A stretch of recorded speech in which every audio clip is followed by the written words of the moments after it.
Ladies and gentlemen, your breaking news. This happened just a few minutes ago. It appears that Matt Walsh has been hacked on Twitter. And we're sitting here. We're trying to figure out what the big story of the day is. You've got Anheuser-Busch is getting tremendous support from the American public.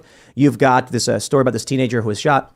And then sure enough, I think 4 minutes to go or whatever, Phil Labonte, he's like, Matt Walsh just tweeted that my pronouns are that and N-word. There's an N-word. And then he says he calls Joe Rogan a pedo. He says he can confirm that Andrew Tate kidnapped and raped some girls. It looks like someone might have actually stolen his phone because they just put up a picture that has someone took a picture of what looks like it might be his phone where people are texting him. It looks like there's a Google authentication code in there, Microsoft account security code, Twitter authentication code. So yeah, I don't want to show that. Yeah, like well, we got some silly tweets where he said Ben Shapiro, you know what you did, and calls him gay. You know, but I don't want to pull up any of Matt Walsh's private information. But ladies and gentlemen, I am a privileged individual in that I have the phone numbers of people at the Daily Wire.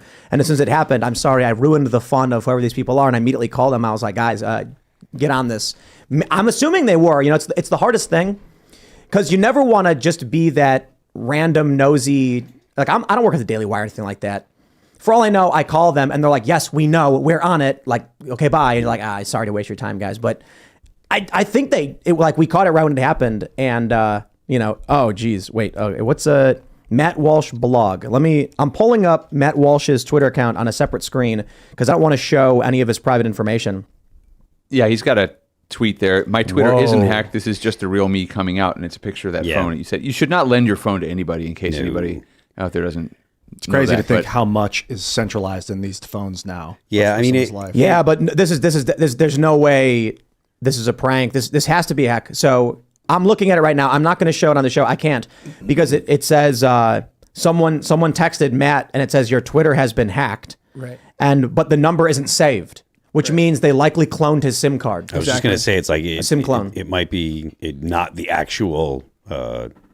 Let me see if I know whose number this is. On top of that, if you look underneath there, you see like the Google verification code, Twitter authentication code. So they probably went through and reset it to that phone in order to remake the account. So you can do that with the original phone and then move it to another phone, which is probably what they did. And it's happened to me before when people have said, "Hey, I am out of battery. Do you mind if I just use your phone to make a phone call?" And increasingly, I've just had to say, it's also on the East Coast. Matt Walsh is. Matt Walsh is either in L.A. or he's in Nashville. I thought. Good call. Where he is. So, it's our time zone. This is our time zone. So okay. So I'll stress this.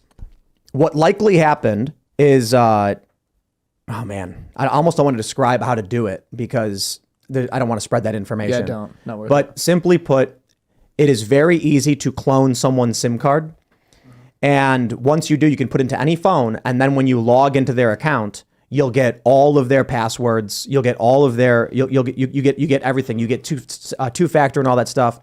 So I don't know what else. Phil, you said there's something else besides this image. In the image, the time is East Coast time because it was posted. The picture was posted 6 minutes ago. Yep. In the image, it says 8 p.m. 8:01 is when the image was taken of the phone. 8:10 here. Yeah. Yeah. So the reason there's that reason. The reason why I think this is legit a hack is that one, the phone number that messaged this phone and said your Twitter has been hacked. There's no name. If it was actually Matt Walsh, the name would be saved, which implies a SIM clone.